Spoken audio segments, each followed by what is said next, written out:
Монография болуп басылып чыккан бул китеп Конституция боюнча биринчи эмгек. Аны түзүүгө Кыргызстандын окумуштуулары гана эмес, чет өлкөлүк өнөктөштөрдүн, анын ичинде Европанын юридика илимдеринин докторлору да катышкан. Бул иш эң маанилүү идеяны өлкөнү конституциялаштыруу, ансыз адилеттүү коом куруу мүмкүн эместигин карманып, ар түрдүү көз караштарды жана мамилелерди ачуу боюнча өтө чоң иштин башталышы болду дешет катышуучулар.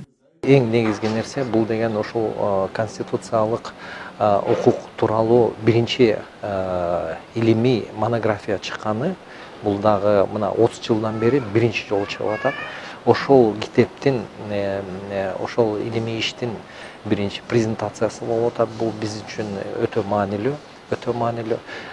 Бул бардык мына азыр жаңы чоңоюп келаткан, өсүп келаткан муундарга, окуу жайларга, илимий ошол коомго мамлекеттик мамилени туура түзүүгө бул өтө чоң таасирин тийгизет деп эсептейм.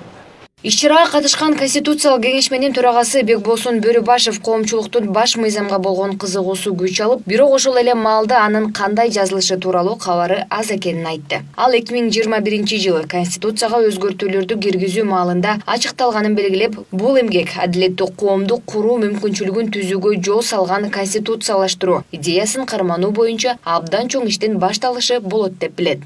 Конституциялык маданияттуулук өзү 4 элементтен турат. Бұл конституцияны билүү, аны колдонуу, аны болсо коргоо, ишке ашыруу.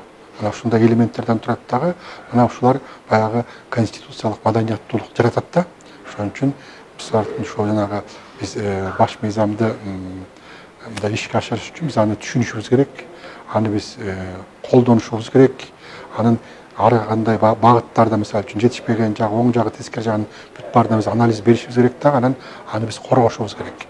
Иш-чара Кыргыз Республикасындагы укуктук үстөмдүгү 2-фаза программасынын колдоосу менен өткөрүлдү. Программанын негизги эксперти Александру Тенасе бул монографияны жазуу абдан кызыктуу болгонун айтып, демократиялык баалуулукту бийик койгон элге бул эмгек жагарын белгиледи. Жана дагы да Конституциялык соттун чечимдери кандай учурда, кандай болушу керектиги тууралуу бай маалыматка ээ болот деп ишендирди ал.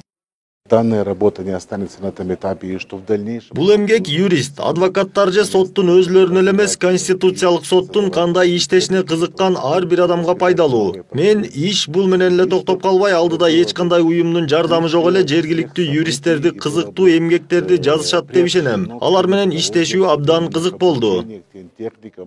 Конференцияга катышуу үчүн Жогорку кеңештин депутаттары, министрлер кабинетинин мүчөлөрү, Жогорку соттун жана жергиликтүү соттордун судьялары, президенттин администрациясынын жана башка мамлекеттик органдардын өкүлдөрү, ошондой эле өкмөттүк эмес уюмдардын, илимий чөйрөлөрдүн, эксперттик коомчулуктун жана эл аралык уюмдардын өкүлдөрү чакырылган.